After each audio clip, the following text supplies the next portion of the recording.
ডাক দিয়ে দিলেন, ও বাবা উসমান ইবনে তালহা রাদিয়াল্লাহু তাআলা আনহু, আমি নবী সাল্লাল্লাহু আলাইহি ওয়াসাল্লাম কাবা শরীফের চাবিটা আমাকে নাও, কাবা শরীফের চাবিটা আমাকে নাও। আল্লাহ নবী সাল্লাল্লাহু আলাইহি ওয়াসাল্লাম কাবা শরীফের চাবিটা নিয়ে কে উসমান ইবনে তালহা আল্লাহ নবী হিজরাতের আগে কাবা শরীফের কাছে দাঁড়িয়ে গেলেন। আল্লাহ নবী ডাক দিয়ে দিলেন, ও উসমান ইবনে তালহা মনটা কাঁদে, আল্লাহ পাকের কাবা শরীফের ভিতরে যাব, কাবা শরীফের ভিতরে যাব, একবার কাবা শরীফের চাবিটা আমাকে নাও। হযরত উসমান ইবনে তালহা আল্লাহ নবী সাল্লাল্লাহু আলাইহি ওয়াসাল্লামকে কাবা শরীফের চাবিটা দিলেন। আল্লাহ নবীকে জানিয়ে দিলেন, ও হযরত মুহাম্মদ সাল্লাল্লাহু আলাইহি ওয়াসাল্লাম দুনিয়ার সবাইকে চাবি দিল, আপনাকে চাবি দেব না, আপনাকে কাবা শরীফে ঢুকতে দেব না। আল্লাহ নবীর মনটা খারাপ হয়ে গেল। আল্লাহ নবী কাবা শরীফের কাছে দাঁড়িয়ে হুজুর আমার জানিয়ে দিয়ে, ও উসমান ইবনে তালহা এমন একটা দিন আসবে, এমন একটা সময় আসবে, আল্লাহ রাব্বুল আলামিন কাবা শরীফের চাবি আমি নবী আমার হাতে উঠিয়ে দেবে। আমি নবী কাবা শরীফের ভিতরে যাব, যাকে খুশি চাবি দেব, বাধা দিবার কেউ থাকবে না, আটকাবার কেউ থাকবে না। আল্লাহ নবী অষ্টম হিজরিতে জামিনে কাবা শরীফের ভিতরে গিয়ে মহিলাগুলিকে বাইরে বার করে আল্লাহ নবী নামাজটা আদায় করে হুজুর আমার ডাক দিয়ে দিলেন, ও সেদিনের কথা কি মনে পড়ে, সেদিনের কথা কি স্মরণ হয়? আমি নবী সাল্লাল্লাহু আলাইহি ওয়াসাল্লাম আমাকে ফিরিয়ে দিয়েছিলেন, আমাকে কাবা শরীফে ঢুকতে দাও না। আমি নবী জানিয়েছিলাম আল্লাহ রাব্বুল আলামিন কাবা শরীফের চাবিখানা আমি নবী আমাকে মিলিয়ে দেবেন। যাকে খুশি চাবি দেব, আটকাবার কেউ থাকবে না, বাধা দিবার কেউ থাকবে না। আমি রাসূলুল্লাহ আজকে দিনে কাবা শরীফের চাবিখানা তোমার হাতে উঠিয়ে দিলাম। জনে বলুন সুবহান, আর একটু জনে বলুন সুবহান। সেদিন আমাকে তুমি ফিরিয়েছিলে কাবা শরীফে ঢুকতে দাও। আমি রাসূল সেদিন বলেছিলাম চাবি আল্লাহ আমি নবী আমার হাতে একদিন দেবে, এই ধরো চাবি, আমি অন্য কাউকে নাই তোমাকেই দিলাম। আর কিয়ামত পর্যন্ত কাবা শরীফের চাবি আল্লাহ তোমার খানদানের হাতে আল্লাহ রেখে দেবে। জোরে বললেন না সুবহানাল্লাহ। হযরত উসমান ইবনে তালহা বলছে, হুজুর যখন আমার হাতে চাবি দিচ্ছে আমার যেন মনে হচ্ছে চাবি আমার হাতে, আল্লাহ যেন আমার অন্তর ঈমানের নূর দিয়ে দিয়ে। জোরে বলো। তিনজন দল বেঁধে চলে গেলে মদিনা শরীফে। তারপরে তিনজন, একজনের নাম হযরত উসমান ইবনে তালহা, আরেকজনের নাম হযরত আমর ইবনুল আস, আরেকজনের নাম হযরত খালিদ বিন ওয়ালিদ রাদিয়াল্লাহু তাআলা আনহুম আজমাইন। এই তিনজন দল বেঁধে গেলে মুসলমান হবে। হযরত উসমান ইবনে তালহা, খালিদ বিন ওয়ালিদ রাদিয়াল্লাহু আনহুমা হুজুরের নূরের হাত ধরে মুসলমান হলেন। হযরত আমর ইবনুল আস রাদিয়াল্লাহু আনহু উনি হাতটাকে সরিয়ে নিয়েছিলেন। আমার নবী বললেন, কি বাবা মুসলমান হবে না? হুজুর মুসলমান হব, তবে কথা দিতে হবে আমার বিগত জীবনের গুনাহগুলি সব maaf হয়ে যাবে। আমার নবী বললেন, যে ব্যক্তি আল্লাহর দ্বীনে ফিরে আসে আল্লাহ তার বিগত জীবনের গুনাহগুলি আল্লাহ সব maaf করে দেন। জোরে বলো, আর একটু জোরে বলা গেল না? ওনারা দ্বীনে এসেছেন অর্থের জন্য নয়, আল্লাহ রাসূলের ভালোবাসা। গত কদিন ধরে সোশ্যাল সাইটে একটা চর্চা চলছে, কোন রাজ্যটা আমার ঠিক মনে পড়ছে না এই মুহূর্তে, এটা ইয়ং ছেলে গালভর্তি দাঁড়ি ইসলাম কবুল করেছে, খুব ধনী ঘরের সন্তান। ওনাকে প্রশ্ন করছে আপনি কি করুন? না আমার নিজের ইচ্ছাই করি, কেউ আমাকে বলে না। আমি সোশ্যাল সাইট ঘেটে ভালো লেগেছে মেনেছি, ভালো লেগেছে মেনেছি। আজকেই দেখছিলাম আমাদের পশ্চিমবঙ্গের কোন একটা জেলায় একটা মেয়ে মানে ইসলাম ধর্ম কনভার্ট করেছে, চেঞ্জ করেছে, ইসলাম ধর্ম চেঞ্জ করেছে, তার স্বাধীনতা সে করেছে। আযাবুল শাদীদ আখিরাতের জন্য আল্লাহ রেখেছে। আযাবুন আলীম, আযাবুন শাদীদ, কঠিন শাস্তি। কিন্তু সে চেঞ্জ করেছে তার ব্যাপার। এলিয়া আমার আপনার হই হল্লা চিল্লামিল্লি কোনো ব্যাপার আছে? যার যেটা লেগেছে সেটা করেছে। বাই প্রেসার ক্রিয়েট করে যদি কিছু হয় সেটা ভিন্ন ব্যাপার।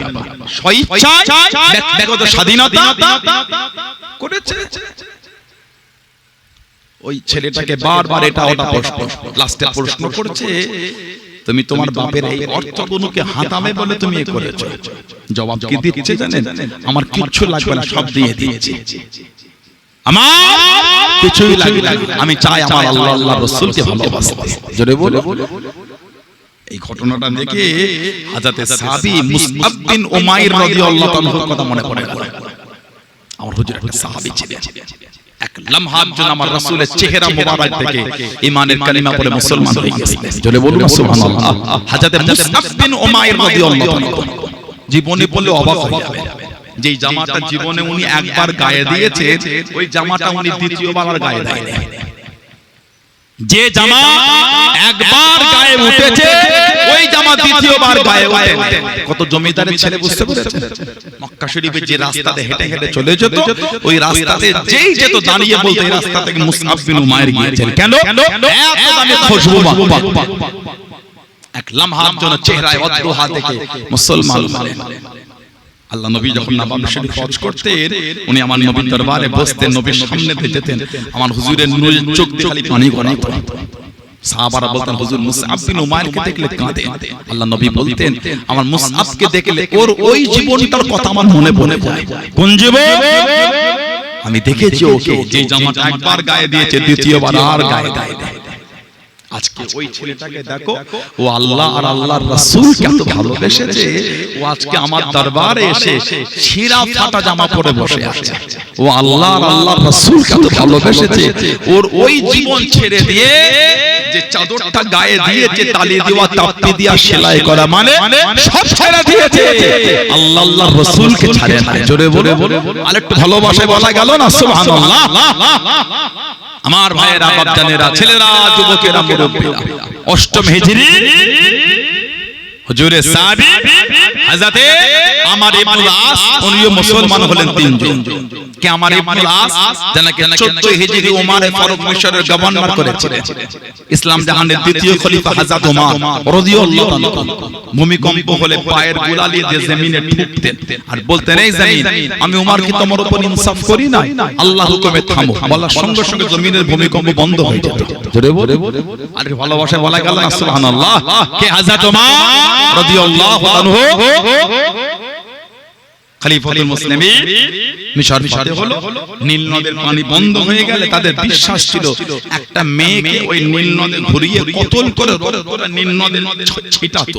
ওদের বিশ্বাস ছিল তারপরে নীল নদের পানি প্রবাহিত হবে। প্রত্যেক বছর পানি বন্ধ হয়েছে, মিশরের লোক চাষ করতে পারছে না। আজকেই পড়ছিলাম, আল্লাহ পাক মুসা আলাইহিস সালামের জামানায় ফিরাউনের দাদুকাল আল্লাহ পাক গজব দিয়েছে, কয়েক প্রকারের গজব, যার মধ্যে একটা গজব ছিল ব্যাঙ। ব্যাঙ বুঝেন না? ব্যাঙ কেমনি মারতে না। নবী ইব্রাহিম আলাইহিস সালামকে নমরুদ যখন আগুনে দিয়ে আগুন ধরিয়েছিল, ওই ব্যাঙ দিয়ে ওই আগুনের কাছে গিয়ে পিচ্ছাপ করেছিল। আল্লাহ জিজ্ঞাসা করেন, আল্লাহ আমি জানি আমি এই নমরুদের আগুন আমি বন্ধ করতে পারবো না, আমি এই আগুন আল্লাহ আমি বন্ধ করতে পারবো না, তবে আল্লাহ আমি এটা বোঝাতে চেয়েছি আমি এই জালেমের পক্ষে নয়, আমি ইব্রাহিম নবীর পক্ষে। জোরে বলো, আর একটু জোরে বলা গেল না সুবহানাল্লাহ। ফিরাউনের সময় মুসা আলাইহিস সালাম ওনার উপর এত জুলুম করে আল্লাহ নারাজ হয়ে ব্যাঙ দিয়েছে। 5টা ব্যাঙ মারলে 10টা ব্যাঙ কোথা থেকে চলে আসে। মানুষের মাথায় উকুন হয়ে গেছে, উকুন হয়েছে। মানুষ এই কষ্টে গোটা শরীরে যত চুল ছিল গোটা শরীরে সব চেঁচে ফেলেছিল। কষ্ট শুরু হয়েছিল কারণ আল্লাহ নাফরমানি করেছিল। আল্লাহ নবী মুসা আলাইহিস সালামের উপর জুলুম করে অত্যাচার করেছিল। আমার ভাইয়েরা, বাচ্চাদেরা, ছেলেরা, যুবকেরা, মিশর নীল নদের মধ্যে বন্ধ। মিশরের গভর্নর আমাদের হযরত ওমর ফারুককে চিঠি লিখেছে, হুজুর এই এই ব্যাপার। ওমর ফারুক চিঠিটা পেয়ে চিঠির উত্তর লিখছে বিসমিল্লাহির রহমানির রহিম। ওমরের তরফ থেকে নীল নদের প্রতি চিঠি, উনি নীল নদকে চিঠি দিচ্ছেন। সুবহানাল্লাহ। নীল নদ, তুমি যদি আল্লাহর হুকুমে প্রবাহিত হও, তোমার পানির আমাদের দরকার আছে। তুমি যদি নিজের ইচ্ছায় হও, তোমার পানির আমাদের কোনো দরকার নাই। এই চিঠিটা লিখে উনি মিশরে পাঠিয়ে বলে এটা নীল নদে দিয়ে দাও। এই চিঠিটা নীল নদে রাখা হয়েছে, আল্লাহর হুকুম। ওই যে পানি প্রবাহিত হয়েছে, আজও চলছে, আর বন্ধ হয় না। জোরে বলে আর একটু ভালোবাসায় বলা গেল না সুবহানাল্লাহ। আমাদের ইবনুল আস উনাকে মিশরের গভর্নরের দায়িত্ব দিলেন উমর ফারুক। 2 নম্বর হযরতে খালিদ বিন ওয়ালিদ রাদিয়াল্লাহু তাআলা 150 বেশি জীবনের যুদ্ধের সেনাপতির দায়িত্ব দিয়েছে। একটা তো হারেন না, প্রত্যেকটা আল্লাহ আমাকে জয়ী করেছেন। জোরে বলে যে টুপিটা মাথায় দিয়ে যুদ্ধ করতেন, ওই টুপিতে ছিল আমাদের নবী সাল্লাল্লাহু আলাইহি সাল্লামের নূরের বদন শরীফের চুল মুবারক, ওই টুপির মধ্যে জড়ানো, ওই টুপিটা মাথায় দিয়ে যুদ্ধ করতেন। জোরে বলুন না সুবহানাল্লাহ। 3 নম্বর হযরতে উসমান ইবনে তালহা, হযরত আমাদের হযরত মুসআব বিন উমাইর হুজুর যখন মুসলমান হলে আমার নবী দরবারে বলেছিলেন, হুজুর আমি যে মুসলমান এটা আপনি কাউকে বলবেন, আগে ইসলামের নিয়ম কানুনগুলো শিখে নিন একটুখানি। উনি লুকিয়ে লুকিয়ে নামাজ পড়তেন। ওটা উসমান ইবনে তালহা মক্কা শরীফে বলে দিয়েছিলেন। ওনার উপর একটু জুলুম হয়েছিল। 8ম হিজরি ফতে মক্কা আর 6ষ্ঠ হিজরি সুলহ হুদাইবিয়া, আল্লাহ নবী চুক্তি করলে মক্কা শরীফের কেউ এলে ফিরিয়ে দিতে হবে, মদিনা শরীফের কেউ গেলে ফিরিয়ে দেওয়া হবে। চুক্তি করে চলে এলে এর বছর খানেকের মধ্যে মক্কা শরীফ থেকে চলে এসেছিল হযরতে আবু বসির রাদিয়াল্লাহু তাআলা। হযরতে আবু বসির রাদিয়াল্লাহু তাআলা আমার হুজুরের ভালোবাসার সাথী, জানা চেন দিয়ে শিকল দিয়ে মক্কা শরীফে কুরাইশরা বেঁধে রেখে কষ্ট দিত। উনি চেনটা ছুটিয়ে ছুটে ছুটে হেঁটে হেঁটে কাউকে দাঁড় করিয়ে কারো উটের পিঠে ঘোড়ার পিঠে চেপে মক্কা শরীফ থেকে মদিনা শরীফে চলে আসলেন। কিতাব এসেছে যে রাস্তাতে ঢুকেছেন গোটা রাস্তায় খালি রক্ত টপকেছে। আল্লাহ নবীর কাছে দেখে দাঁড়িয়ে গেলেন, ও যুবকেরা, ও আমার মুনফি বাবারা, মায়েরা, বোনেরা, আল্লাহ নবী সাল্লাল্লাহু আলাইহি ওয়াসাল্লাম হুজুরের কাছে দাঁড়িয়ে গেলেন। আসসালামু আলাইকুম ইয়া রাসূলুল্লাহ, হাবিবাল্লাহ। আল্লাহ নবী সালামে জবাব করে দেন, ইয়া রাসূলুল্লাহ, হাবিবাল্লাহ। আল্লাহ পাকের নবী, আমি আবু বসির মক্কা শরীফ থেকে চলে এসেছি, হুজুর আমি মুসলমান হয়ে গিয়েছি। এরা আমাকে বড় কষ্ট দেয়, এরা আমাকে বড় জুলুম করে, হাতে পায়ে চেন দিয়ে বেঁধে আমাকে বড় মানে। হুজুর আমি মুসলমান হয়ে গিয়েছি, আপনার কাছে চলে এসেছি, আর আমি মক্কা শরীফে যাব না, আর আমি মক্কা শরীফে ফিরবো না, আপনার কাছে থাকবো বলে এসেছি। আল্লাহ নবী নূরের চক্ষু থেকে টপ টপ করে পানিটা গড়িয়ে গড়িয়ে চলে যায় আল্লাহ নবী কানে, হযরত আবু বসির কানে। ও যুবকেরা, দুজন কুরাইশ দাঁড়িয়ে গেল আল্লাহ নবী সাল্লাল্লাহু আলাইহি ওয়াসাল্লামের কাছে দিয়ে দাঁড়িয়ে গেল। ও হযরত মুহাম্মদ সাল্লাল্লাহু আলাইহি ওয়াসাল্লাম, আপনি আমাদের জবান দিয়ে দেন, আপনি আমাদের কথা দিয়ে দেন, মক্কা শরীফের কেউ চলে গেলে আপনি তাকে ফিরিয়ে দেবেন, আপনি তাকে পাঠিয়ে দেন। আবু বসির মক্কা শরীফ থেকে চলে এলো, আপনি তাকে আমাদের কাছে পাঠিয়ে দেন, আপনি তাকে আমাদের সাথে ফিরিয়ে দেন। আল্লাহ নবীর নূরের চক্ষু থেকে টপ টপ করে পানিটা গড়িয়ে গড়িয়ে চলে যায়। হযরত আবু বসির জানিয়ে দিল, ইয়া রাসূলুল্লাহ, হাবিবাল্লাহ। আল্লাহ পাকের নবী, হুজুর আমি মাফ করুন, মক্কা শরীফে আমি আর যাব না, এরা আমাকে বড় কষ্ট দেয়, এরা আমাকে বড় মানে। আল্লাহ নবী চোখ ভরা পানি নিয়ে কেঁদে কেঁদে জানিয়ে দিয়ে, ও বাবা আবু বসির, চলে যাও চলে যাও, আমি নবী তোমায় জায়গা দিতে পারবো না, আমি নবী তোমায় আটকাতে পারবো না, আমি নবী সাল্লাল্লাহু আলাইহি ওয়াসাল্লাম এদের জবান দিয়েছি, এদের কথা দিয়েছি। ও বাবা আবু বসির, আমার দরবার থেকে চলে যাও, আমি তোমাকে রাখতে পারবো না, আমি তোমাকে জায়গা দিতে পারবো না। হযরত আবু বকর কানে, আল্লাহ নবী কানে, হযরত আবু বকর, ইয়া রাসূলুল্লাহ, আল্লাহ হুজুর আমি যাব বলে আসি না হুজুর, এরা আমাকে বড় কষ্ট দেয়, সব থেকে চলে এসেছি হুজুর, আমাকে ফিরিয়ে দেবেন না। আল্লাহ নবী চোখরা পানি নিয়ে বলে, ও আমি ওয়াদার খিলাফ করতে পারবো না, চলে যাও, চলে যাও, আমার দরবার থেকে চলে যাও।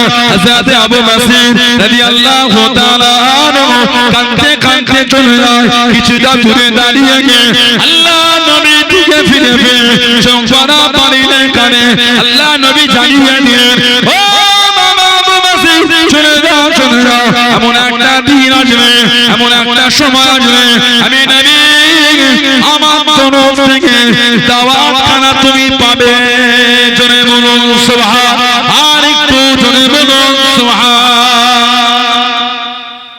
সবে ইসলাম কবুল করে এত কষ্ট করে মদিনা শরীফে এসে পৌঁছেছে, গোটা মদিনা শরীফে রক্ত, রাস্তায় খালি রক্ত টপকে টপকে ঝরছে, এই অবস্থায় নবী দরবার খালি হুজুরের কাছে এসেছে, আল্লাহ নবী বলেন চলে যাও। উনি কাঁদতে না বলতে হুজুর যাব বলে আসি না, তো কষ্ট করে নবী আবার বলতে চলে যাও। কেন? আমি নবী তো তোমার জন্য ওয়াদার খেলাফ করতে পারবো না। বলুন না সুবহানাল্লাহ। হযরত আবু বকর কাঁদতে কাঁদতে চলে যান, বেশ কিছুটা গিয়ে 3 দিন বসে বসে রেস্ট নিচ্ছেন, জিরোচ্ছেন। কিতাবে এসেছে হযরত আবু বকর রাদিয়াল্লাহু আনহু কে বলতেন, হ্যাঁ আবু বকর, যেই নবীর ভালোবাসায় কষ্ট করে চলে এলে, যে নবীর মোহাম্মদে এত কষ্ট উঠিয়ে তুমি এলে, সেই নবীও তোমায় জায়গা দিল, সেই নবীও তোমায় জায়গা দিল। কি ঈমান সাহাবা! উনি কাঁদছেন আর বলছেন, এই কুরাইশ বেঈমান জাহান্নামী, নবীর প্রতি যা ভালোবাসা ছিল, ভালোবাসাটা আমার আরো বেড়ে গেল। বলুন না সুবহানাল্লাহ। আর একটু জোরে বলা গেল না? কারণ আল্লাহর নবী আমার এত কষ্ট দেখলো, নবী কিন্তু নবীর ওয়াদার ভঙ্গ করে। সুবহানাল্লাহ বলবেন না? আল্লাহ রাসূল যে তোদের সাথে জবান দিয়েছে মক্কা শরীফের কেউ এলে ফিরিয়ে দেবে, আমার কষ্ট দেখার পরও রাসূল কিন্তু রাসূলের ওয়াদা ভঙ্গ করেনি। এই বেঈমান নবীর প্রতি যা ভালোবাসা ছিল, ওই ভালোবাসাটা আমার আরো বেড়ে গেল। জোরে বলুন না সুবহানাল্লাহ। মাঝে মাঝে এই শব্দগুলো আমরা শুনতে পাই, নেটও পাই, প্রকাশ্য পাই। তোরা আল্লাহর তো কাজ করছিস, তোদের উপর এত কষ্ট হচ্ছে কেন? তোদের আল্লাহ তোকে ভালোবাসে না, বল। কথা বলছেন না কেন? নেটে শোনা যায় না কেন? কমেন্টে। এটা সবর করাটার নামই তো ভালোবাসা, এটা সবরের নামই তো ভালোবাসা। ধৈর্য দিয়ে মজবুতির সাথে সাথে বলছে, বলুক আমি তো আমার আল্লাহকে ভালোবাসি, আমি তো আমার রাসূলকে ভালোবাসি, হাজার কষ্ট পেল আমি ওইখানে মজবুত ইনশাআল্লাহ। বলে হাজার দুঃখ পেল আমি ওইখানটায় মজবুত। বলুন ইনশাআল্লাহ। জোরে বলেন আল্লাহুম্মা। দুনিয়া থেকে হয়ে গেল, আমি ওইখান থেকে সরব। হুজুরের সাহাবী ছিলেন বিলাল ইবনে রাবাহ রাদিয়াল্লাহু তাআলা, জানাকে এত মেরেছিল শরীরের চামড়াগুলো ফেটে রক্ত ঝরেছিল। বিলাল ইবনে রাবাহ শরীর ফেটে রক্ত ঝরছিল। কে বিলাল ইবনে রাবাহ? যিনি আমাদের নবী পাকের মুয়াজ্জিন। বিলাল ইবনে রাবাহ রাদিয়াল্লাহু আনহু। আরেকটা মুয়াজ্জিন ছিলেন আব্দুল্লাহ ইবনে উম্মে মাকতুম রাদিয়াল্লাহু আনহু। তবে নবী পাক একজনকে আযান শিখিয়েছিলেন, ওনার নামটা জানেন আপনারা? আল্লাহর নবী নিজে মাথায় হাত দিয়ে বরকতের দোয়া করে আযান শিখিয়েছেন। ওনার নাম হলো হযরত আবু মাহযুরা রাদিয়াল্লাহু তাআলা। হুজুর সফর থেকে ফিরছেন, হুজুর সফর থেকে আসে, ওনায়ে সফর থেকে ফেরে, নামাজের সময় হলো, হযরত বিলাল হুজুরকে আমার নবী বলে আযান। ওই দূরে চারজন 14-15 বছর অল্প বয়স বসে আছে। হযরত বিলাল বলে আল্লাহু আকবার, আল্লাহু আকবার। যেই চুপ করেছে বলে ওই ছেলেগুলো বলে আল্লাহু আকবার, আল্লাহু আকবার। মানে ইনি যা বলেন ওনারা তাই বলে। আযান মিটে গেল। নবী হযরতে জুবায়ের ইবনে আওয়াম, আমার নবীর নিজের ফুফুতো ভাই রাদিয়াল্লাহু আনহুমা, ওনাকে বললেন যাও ওই বাচ্চাগুলোকে আমার কাছে ধরে আন। আল্লাহ আনা হলো আমার নবী বলে এই কে আযান দিচ্ছিলে দুরকম বর্ণনা একরকম বাকি তিনজন এই আবু মাহজুরার দিকে ইশারা করছে আমার নবীকে যে ইনি আযান দিয়েছে আর আরেকটা চারজনকে কথা বলছেন আল্লাহ নবী চারজনকে একে একে করে আযান দিয়েছে যেই আবু মাহজুর আযান দিয়েছে নবী বলেন তুমি আযান দিয়েছো সুবহানাল্লাহ বলে ওনার এই মাথার চুলটা এত বড় হয়ে গিয়েছিল উনি যখন বসতেন ওই মাথার চুলটা জমিনে ঠেকতো মাথার চুল এত বড় উনি যখন বসতেন ঠেকতো জমিনে কাটে এত বড় পর্যন্ত সাহাবারা বলেন এই আবু মাহজুরা চুল কাটবে না কেন না আল্লাহর নবী আমার এই মাথার চুলে হুজুর হাত দিয়ে দোয়া করেছে হুজুর যেই চুলে হাত দিয়েছেন ওই চুলটা আমি আর কাটবো না ওটা নিয়ে আমি আবু মাহজুরা কবরে জোরে বলে আর কি জোরে বলা গেল না আল্লাহ নবীর কাছে দিয়ে চলে গেলেন ও যুবকেরা আল্লাহ নবী সাল্লাল্লাহু আলাইহি ওয়াসাল্লাম হযরত আবু মাহজুরাকে জানিয়ে দেন ও আযান দাও বাবা আল্লাহ নবী আস্তে আস্তে শিখিয়ে দেয় আল্লাহু আকবার আবু মাহজুরা বলেন আল্লাহ নবী আবার আযান দিলেন আল্লাহ নবী সাল্লাল্লাহু আলাইহি ওয়াসাল্লাম হযরত আবু মাহজুরা রাদিয়াল্লাহু তাআলা আনহু মাথাতে হাত দিয়ে আল্লাহ নবী বরকতে দোয়া করে মক্কা শরীফের দায়িত্ব দিয়ে দিলেন মক্কা শরীফে আযান দিতেন হযরত আবু মাহজুরা কিতাবে এসেছে উনি ইন্তেকালের পরে ওনার খানদান ওই আযানের ধারাটা অনেক বছর পর্যন্ত জারি রেখেছিলেন হুজুরের মুয়াজ্জিন বিলাল ইবনে রাবাহ ওনাকে এত মারা হয়েছিল শরীর ফেটে রক্ত গড়িয়েছে তারপরও ঈমানের জায়গা থেকে ওনাকে হেলাতে পারে জোরে বলে আর একটু ভালোবাসায় বলা গেল না সুবহানাল্লাহ হযরত আবু বসির রাদিয়াল্লাহু তাআলা কিতাবে এসেছে ওই দুজন বলছে যেই নবীর প্রেমে এত কষ্ট করে এলে সেই নবীও তোমায় জায়গা দিল না উনি কাঁদছেন আর বলছেন নবীর প্রতি যা ভালোবাসা ছিল ভালোবাসাটা আমার আরো বেড়ে গেল বলুন না সুবহানাল্লাহ কেন নবী এত কষ্ট থাকার পরও ওয়াদার ভঙ্গ করে দুজন ব্যাগ থেকে খেজুর বার করে খাচ্ছেন উনি বলেন তোমাদের তলোয়ারটা কত সুন্দর একটু দেবে নিয়ে দেখতে দেখতে দুজনের মধ্যে একজনকে জাহান্নামের মেহমান করে দিয়েছে একজন ওখান থেকে পার হয়ে গেল উনি উঠে দাঁড়ালেন মক্কা শরীফ গেলেন না আর মদিনা শরীফের দিকে তাকিয়ে খালি কাঁদছেন আমি যদি মদিনা শরীফে যাই আল্লাহ নবী আমাকে আবার ফিরিয়ে দেবে ওয়াদা রাসূলুল্লাহ ভঙ্গ করবে না কি হবে উনি মক্কা শরীফে গেলেন না মদিনা শরীফে ফিরলেন না রাস্তায় এক জায়গায় জঙ্গল থেকে উনি রয়ে গেলেন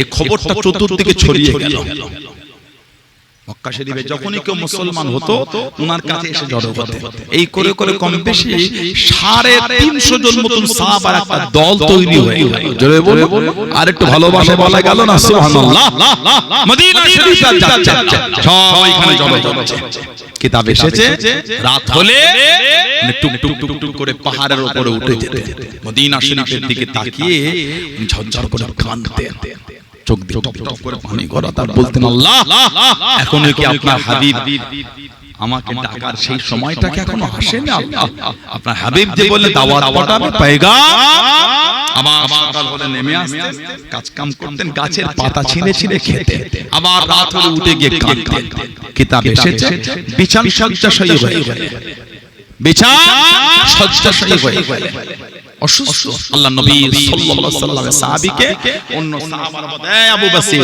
তুমি যে বলতে নবী পাক দাওয়াত পাঠাবে উনি অসুস্থ অবস্থায় শুয়ে শুয়ে বলতেন আল্লাহ রাসূল যখন বলেছেন দাওয়াত তোমার কাছে একদিন আসবেই আসবে জোরে বলুন না সুবহানাল্লাহ বিমারে পড়ে গেলেন আল্লাহ নবী সাল্লাল্লাহু আলাইহি ওয়াসাল্লাম একজন সাহাবীকে পাঠালেন যাও আমার আবু বসিরকে আমার তরফ থেকে দাওয়াতটা দিয়ে আসো ওনার কাছে এসে আল্লাহ নবী আপনাকে ডেকেছেন দাওয়াত দিয়েছেন উনি এত খুশি হয়ে গেলেন ওই অসুস্থ হয়ে বিছানায় শুয়ে শুয়ে পড়েছিলেন আশহাদু আল্লা ইলাহা ইল্লাল্লাহু ওয়াহদাহু লা শারীকা লাহু ওয়া আশহাদু আন্না মুহাম্মাদান আবদুহু ওয়া রাসূলুহু সাল্লাল্লাহু আলাইহি ওয়াসাল্লাম ইন্তেকাল হয়ে গেলেন ইন্না লিল্লাহি ওয়া ইন্না ইলাইহি রাজিউন সেই সাহাবাদের জীবনে দেখে এত কষ্ট হবার পরও ঈমানের জায়গায় কিন্তু মজবুত ছিলেন এত কষ্ট যাওয়ার পরও কিন্তু ভালোবাসার জায়গা থেকে জামজাম পরিমাণ সরে আমাদের সামান্য কিছু বাড়িতে অসুস্থ হয়ে গেল, আমাদের জবানের ভাষার পরিবর্তন,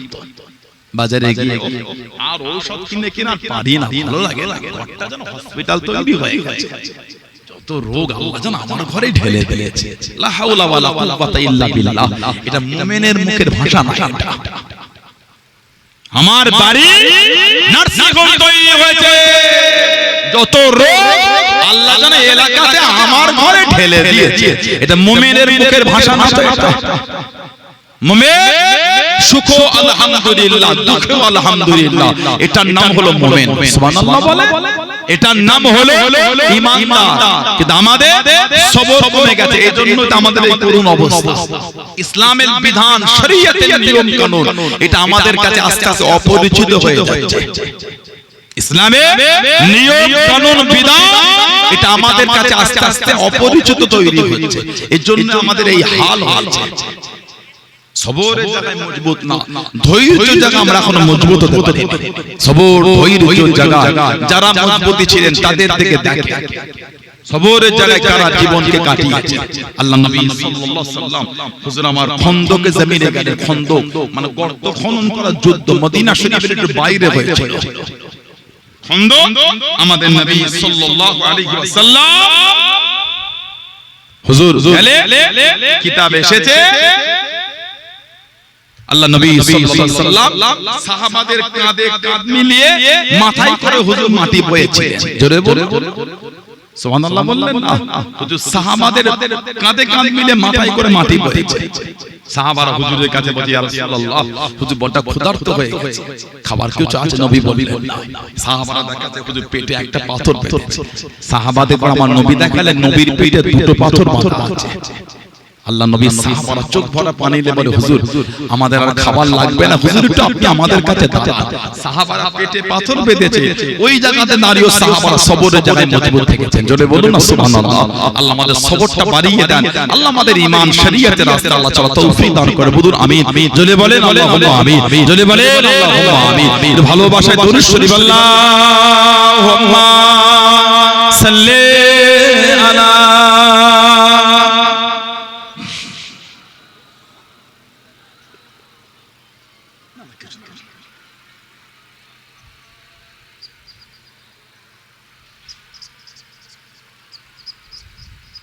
मेरे हुसैन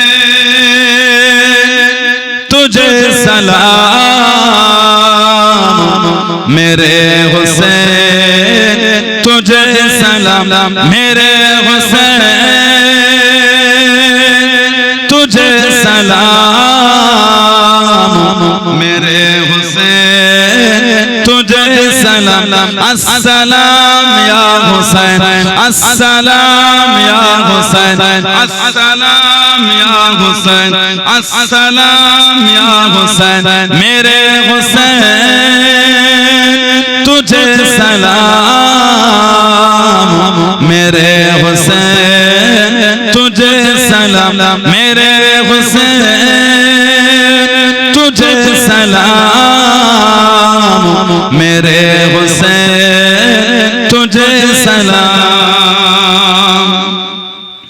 जिनको धोखे से कूफे बुलाया गया, जिनको धोखे से कूफे बुलाया गया, जिनको भूखे से कूफे बुलाया गया, जिनको भूखे से कूफे बुलाया गया, जिनको बैठे बिठाए सताया गया, जिनके बैठे बिठाए सताया गया, जिनके बच्चों को पुकार लाया गया, जिनके बच्चों को पुकार लाया गया, जिनके बच्चों को प्यार लाया गया, जिनके बच्चों को प्यार लाया गया, उस हुसैन इब्न हैदर पे लाखों सलाम, मेरे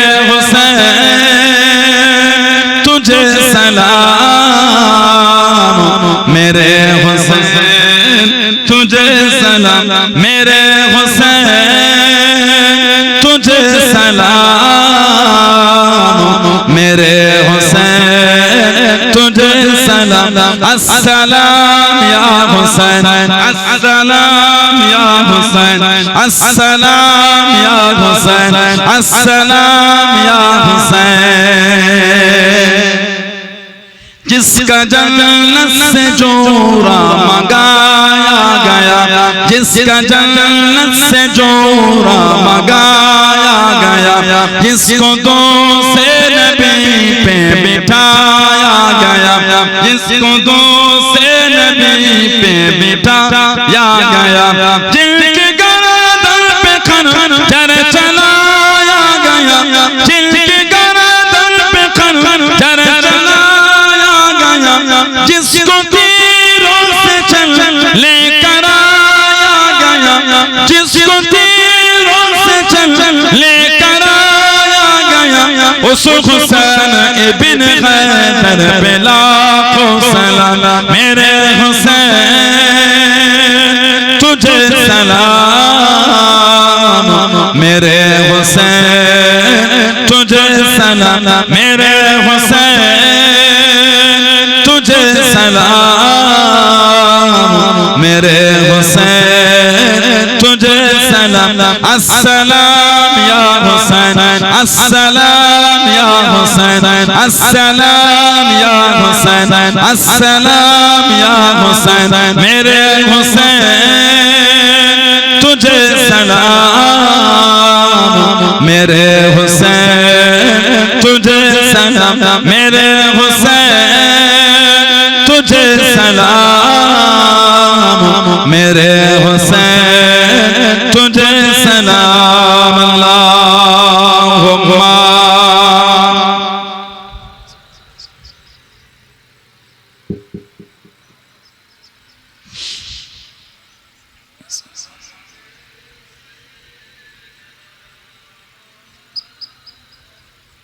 আমার ভাইয়েরা বাপজানেরা চাচা যুবকেরা মুরব্বিরা মায়েরা বোনেরা মেয়েরা মহিলারা ভালো হন শরীয়তের মধ্যে আসে নামাজি হয়ে যায় ছেলেরা নামাজি হন মেয়েরা বোনেরা নামাজি হয়ে যায় আমাদের বাড়ির ছেলেগুলো এখন নামাজ পড়তে চায় আল্লাহ রাসূল বলেছেন সালাতু ইমাদুদ্দিন নামাজটা হলো দ্বীনের খুঁটি বলুন না সুবহানাল্লাহ আর একটু ভালোবাসায় বলা গেল না সুবহানাল্লাহ নামাজ ওটা হলো দ্বীনের খুঁটি আজকে আমাদের ফাজিলপুর তাই তো এই 27তম মাহফিল আমাদের বাড়ির ভাইগুলি যুবকেরা তরুণেরা কদিন ধরে খাটাখাটনি করে কি সুন্দর মাহফিল সাজিয়েছে এত সুন্দর প্যান্ডেল করে সব কিন্তু সাইডে খুঁটি দেওয়া আছে সাইটের খুঁটিগুলি না থাকলে উপরে ছাউনি থাকতো না উপরে ছাউনিটা আছে সাইটের খুঁটিগুলোর উপরে ভর করে আমার রাসূল বলেন নামাজ হলো দ্বীনের খুঁটি মানে যার নামাজ নাই তার দ্বীনের খুঁটি না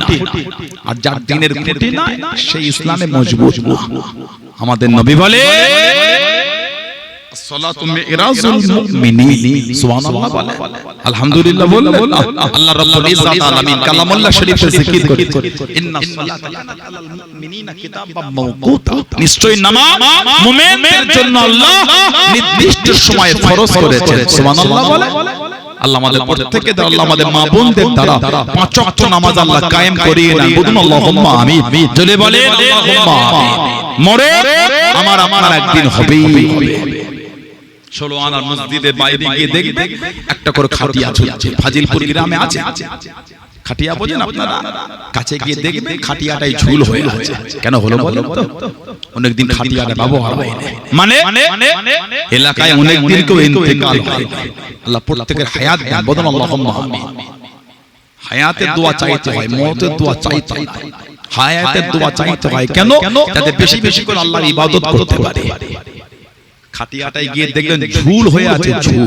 ধুলো ওর উপর হাত দিয়ে টেনে দেখবেন হাতে ধুলো লাগছে মানে ধুলো উড়ে উড়ে স্পট পড়ে গিয়েছে আজকের পর থেকে ওই খাটিয়াটি যার জন্য প্রথম ব্যবহার হবে নামিয়ে ঝুল পরিষ্কার করে সাদা কাফন পরিয়ে যাকে শোয়াবে ওটা আপনিও হতে পারে আমিও হতে পারি মরণের কোনো বয়স নেই 16 আনার কবরস্থানে আজকের পর থেকে প্রথম যার কবরটা খোঁড়া হবে ওটা আপনারও হতে পারে ওটা আমারও হতে পারে মরণের কোনো বয়স নেই 16 আনার কবরস্থানে গিয়ে দেখে, এখন আপনারা 16 আনার কবরস্থানে যান, কাছে যেতে গা শিউর উঠবে, মানে আকাশ জঙ্গল হয়ে আছে।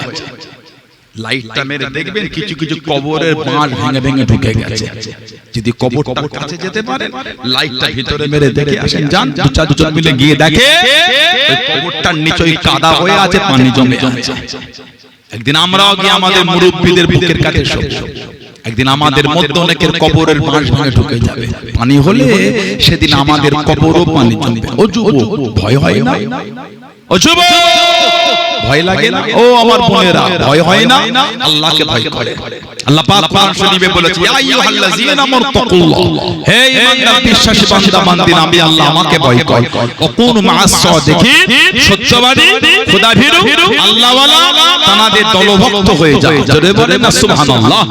আল্লাহকে ভয় করে। মদের আড্ডা, তাসের আড্ডা, জুয়ার আড্ডা, সাতটার আড্ডা, লটারির আড্ডা, সুদের আড্ডা কবে বন্ধ হবে? নিজেকে প্রশ্ন করতে শিখে। আয়নার সামনে দাঁড়িয়ে মুখটা দেখবেন আর মনকে প্রশ্ন করবেন, আপনি যা যা নোংরা করেন, মনকে বলবেন আপনি মদ পান করেন, দেখবেন আপনার মন আপনাকে ঘৃণা করছে। মনকে বলবে আপনি তাস খেলেন, দেখবেন আপনার মন আপনাকে ঘৃণা করছে। মন আপনাকে আওয়াজ দিচ্ছে, ছি এত নোংরা, তুই তাস খেলিস, তুই লটারি কাটিস, তুই মদ খাস, ভালো হতে যদি না পারেন, এত কষ্ট করে আর এত মেহনত করে লাভ হলো? এত কষ্ট, এত মেহনত। হাদিস শরীফে এসেছে, মদখোর জান্নাতে যাওয়া দূরের কথা, জান্নাতের খুশবুও পাবে না। মদখোর জান্নাতে প্রবেশ দূরের কথা, জান্নাতের সুগন্ধটাও পাবে না। 40 বছরের রাস্তা, এত দূর থেকে জান্নাতের খুশবু পাওয়া যাবে। আল্লাহ আমাদের ওই ভাইগুলিকে এগুলো বোঝার তৌফিক দেন। আল্লাহ মেহেরবানি করে ওদের মনগুলি আল্লাহ এই নোংরা থেকে আল্লাহ ঘুরিয়ে দেয়। বলেন না আমিন। জোরে বলেন আল্লাহুম্মা আমিন। যারা ভালো হলে তাদের থেকে শিক্ষা, ভালো হয়েছেন আল্লাহর ওলি, আল্লাহ পাকের নেক বান্দা। নাম হযরতে ফুদাইল বিন আইয়াজ, হযরতে ফুদাইল বিন আইয়াজ রাহমাতুল্লাহ। জানার জন্মটা ছিল 107 হিজরি, আজ থেকে কম বেশি 1340 বছর আগে। 1340 বছর আগে আসতে ফুদাইল বিন আইয়াজ রাহমাতুল্লাহ, ওনার জন্মটা ছিল খোরাসান, যেটা বর্তমান ইরাক আর ইরানের মধ্যে অবস্থিত। খোরাসান হাদিস শরীফে এসেছে, হযরত ইমাম মাহদী আলাইহিস সালাম ওনার মূল সঙ্গী হবে খোরাসান প্রদেশের লোকেরা। জানাদের পোশাকটা হবে সবুজ আর ঝান্ডাটা হবে কালো। সুবহানাল্লাহ বলে, ভালোবাসে বলা গেল না সুবহানাল্লাহ।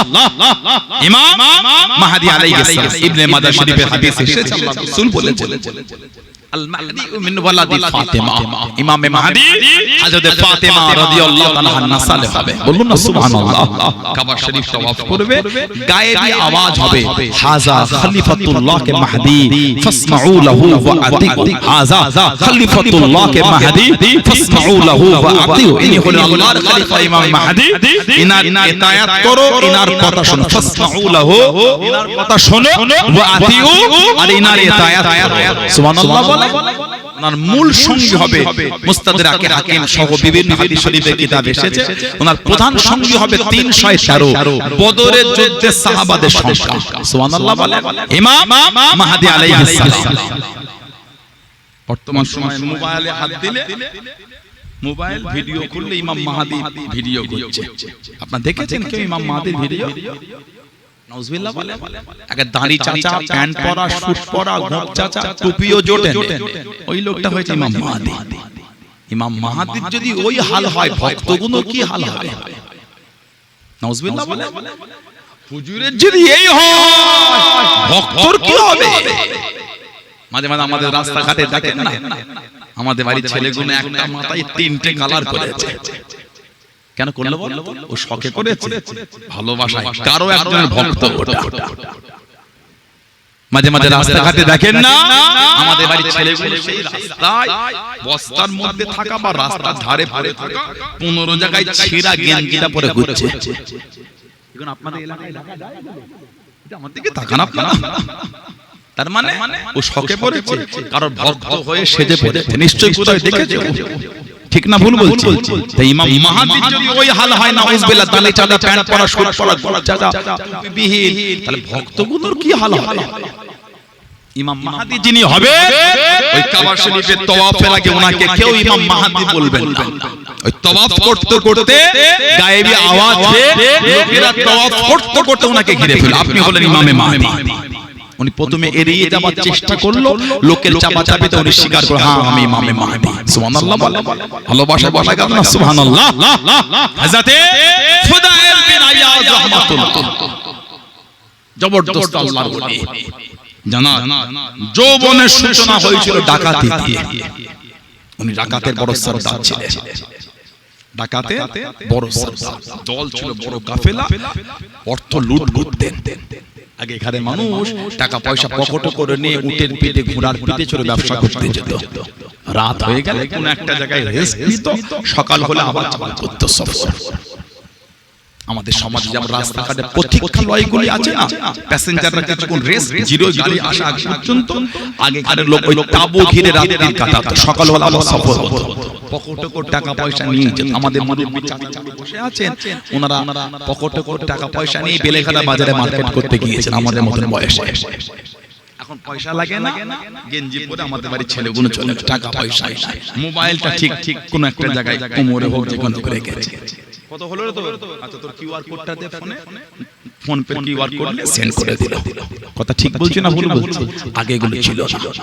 আগে এখানে মানুষ টাকা পয়সা কাছে করে নিয়ে যেত। কত লোকের টাকা হারিয়ে গেছে, পড়ে গিয়েছে, চুরি হয়ে গেছে, কত কি হয়েছে। ফুদাইল বিন আয়াজ ওই দল বেঁধে গিয়ে ওই ব্যবসায়ীদের মাল লুট করতেন, তবে উনি নামাজ পড়তেন। ডাকাতি করলো, নামাজ পড়তেন। আর হুকুম ছিল দুটো, বাচ্চাদের উপর জুলুম করা যাবে না, মেয়েদের উপর জুলুম চলবে না। বাচ্চা মেয়ে জুলুম চলবে না। হুজুর আমার কাফেলা নেবার হয়ে গেলেন। ও যুবকেরা, ও আমার মুনব্বি বাবারা, মায়েরা, বোনেরা, আল্লাহর ওলি কাফেলা নিয়ে হাজির হয়ে গেলেন। হুজুর আমার হুকুম করে দিলেন, হুজুর আমার হুকুম দিয়ে দিলেন, কাফেলা খানা লুট করো। আল্লাহর ওলি একটা তাঁবুর মধ্যে ঢুকে গেলেন, একটা তাঁবুর মধ্যে চলে গেলেন, নামাজটা শুরু করলেন। একজন বড় ব্যবসায়ী, মনটা খারাপ হয়ে গেল, মনটা নরম হয়ে গেল। আমার জীবনের সঞ্চয় কৃত মাল আজকে সব লুট হয়ে যাবে, আজকে সব চুরি হয়ে যাবে, এই না চিন্তা করতে করতে তাঁবুর মধ্যে গিয়ে দেখেন একজন মানুষ আল্লাহর ইবাদতের মধ্যে মশগুল হয়ে আছে। নামাজ থেকে ফারে হয়ে গেলেন, ইবাদত থেকে ফারে হলেন। আল্লাহ বাইরে ডাকাতি হয়, আপনি কি আমার মালটা জিম্মা নিতে পারবেন? আমার জীবনের সঞ্চয়কৃত মাল আজকে সব লুট হয়ে যাবে, আজকে সব চুরি হয়ে যাবে, আপনি কি মালের জিম্মা নিতে পারবেন? আপনি কি মালটা রাখতে পারবেন? ডাকাতি মিটে গেলে, পরিবেশ শান্ত হয়ে গেলে, আমি আমার মালটাকে নিয়ে চলে যাব। উনি সম্মতি দিয়ে দিয়ে মালটাকে রেখে বাইরে গিয়ে লুকিয়ে গেলেন। ডাকাতি মিটে গেল, পরিবেশ শান্ত হয়ে গেল। মালটা নিবার জন্য তাঁবুর মধ্যে গিয়ে লাগে, যারা ডাকাতি করছিল তারা ওনাকে গোল করে ঘিরে বসে আছে। মনটা খারাপ হয়ে গেল, মনটা নরম হয়ে গেল। বাগের কাছে ছাগল পালতে দেওয়ার মতো ডাকাতের সরদারকে মাল জিম্মা দিয়ে দে, এই মাল আর আমি আর পাবো না, এই মাল আর আমার কাছে আসবে না। মনটা খারাপ হয়ে গেল। আল্লাহর ওলি হযরত ফুদাইল বিন আয়াজ হুজুরের নজর পড়ে গেল। হুজুর আমার হুকুম পড়ে দেন, ও সাথে সঙ্গে গণেরাম এই মাল ফিরিয়ে দাও, এই মাল আমি নেব না। উনি যখন আমার কাছে মালটা দিয়ে যায়, আমি তখন ইবাদত করি, আল্লাহ জিকিরে মশগুল আছি। আমার জন্য মাল দেয়নি, আল্লাহর জন্য মাল দিয়েছে, এই মাল আমি নেব না, এই মাল ফিরিয়ে দাও। জোরে বলুন সুবহান, আর একটু জোরে বলুন সুবহান। ডাকাতের সরদারকে বলছে মালটা দেখে দাও, ডাকাতি মিটে গেলে নিয়ে যাও।